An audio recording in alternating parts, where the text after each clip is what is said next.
अस्सलाम वालेकुम। तो दोस्तों, जैसा कि मैंने आपको थोड़ी सी मालूमात दे भी दी थी कि रोबोट जो Matiari Lahore transmission line project है, वहाँ इंस्पेक्शन के लिए चाइना रोबोट लेकर आएगा। 20 की तादाद में वो रोबोट होंगे।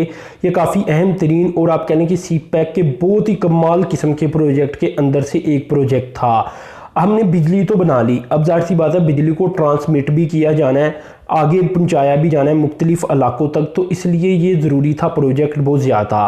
तो यहाँ भी चाइना की ही फाइनेंसिंग थी, तो चाइना ने यहाँ जदीद तरीन निज़ाम को अपनाया और पाकिस्तान के लिए जो इंस्पेक्शन रोबोट है वो 20 की तादाद के अंदर इसकी निगरानी के लिए लाई जाएंगे।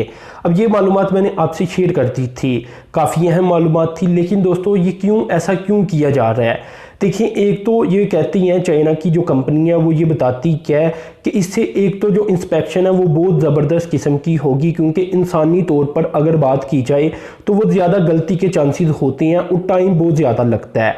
यहाँ अब आप देखें कि रिसोर्सेज बढ़ जाती हैं, एक तो टाइम की बहुत ज़्यादा बचत होगी और दूसरा वो इंस्पेक्शन रोबोट बहुत ज़्यादा एक्यूरेटली ये काम करेंगे इंस्पेक्शन का, जो कि इंसानों के बस की बात नहीं थी। इसके बाद दोस्तों वो मज़ीद फ़ायदा बताती हैं और कहती हैं कि लेबर इंटेंसिटी भी कम हो जाएगी, यानी जो एक फ़ौज भर्ती करनी पड़ती है अब वो भर्ती नहीं करनी पड़ेगी, कम लोगों को रखा जाएगा, जिससे मेंटेनेंस के जो अखराजात है उसमें भी कमी आएगी। अब ये बहुत ज़रूरी है, क्योंकि ये कुछ ऐसे प्रोजेक्ट हैं जिन पर अगर तो लागत बढ़ जाती है, अगर तो कास्ट आप कह लें कि बढ़ती जाती है, तो ये फिर अवाम के ऊपर बोझ बढ़ेंगे। तो यहाँ कम से कम आप कह लें कि अखराजात के अंदर अगर काम हो तो अवाम के ऊपर भी बोझ कम पड़ेगा। तो यहाँ मेंटेनेंस के लिए उन्होंने देखा कि मेंटेनेंस की कास्ट इससे कम हो जाएगी, जो लेबर इंटेंसिटी है वो भी कम हो जाएगी और एक जदीद तरीन टेक्नोलॉजी का इस्तेमाल पाकिस्तान के अंदर होगा।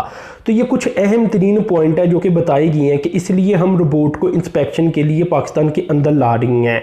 ठीक है, अगर वो इंसानों को दे भी दे, फ़र्द कर ले, तो आपको पता है कि फिर एक तो टाइम बहुत ज़्यादा लगेगा, एक मेंटेनेंस के अखराजात बढ़ जाएंगे, बोझ किसके ऊपर पड़ेगा? अल्टीमेटली आवाम से ही इसका पैसा निकाला जाएगा।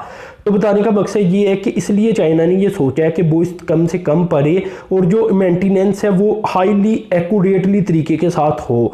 तो इसलिए इन्होंने अब ये कदम उठाया और इसकी एक्सप्लेनेशन क्योंकि पिछली वीडियो में मैंने नहीं थी दी, इसलिए मैंने सोचा कि ये चीज़ें आपको बताई जाएं और समझाई जाएं। इसके अलावा दोस्तों मज़ीद ये भी मैं आपको बताना चाहूँगा कि इस प्रोजेक्ट का आगाज़ चाइना ने यानी इन रोबोट को बनाने का, जो कि इंस्पेक्शन रोबोट हैं, 2012 के अंदर किया था।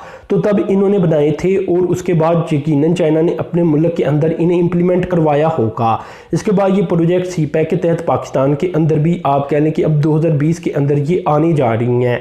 तो बताने का मकसद ये है कि चाइना यहाँ कोई भी ऐसा काम नहीं कर रहा, जो कि पीछे माजी के अंदर खबरें गर्म थी कि चाइना कोई आप कह लें कि लो क्वालिटी की चीज़ें पाकिस्तान के अंदर ला रहा है या टेक्नोलॉजी जो पाकिस्तान को दे रहा है या ट्रांसफ़र कर रहा है वो कोई इतनी जदीद तरीन टेक्नोलॉजी नहीं।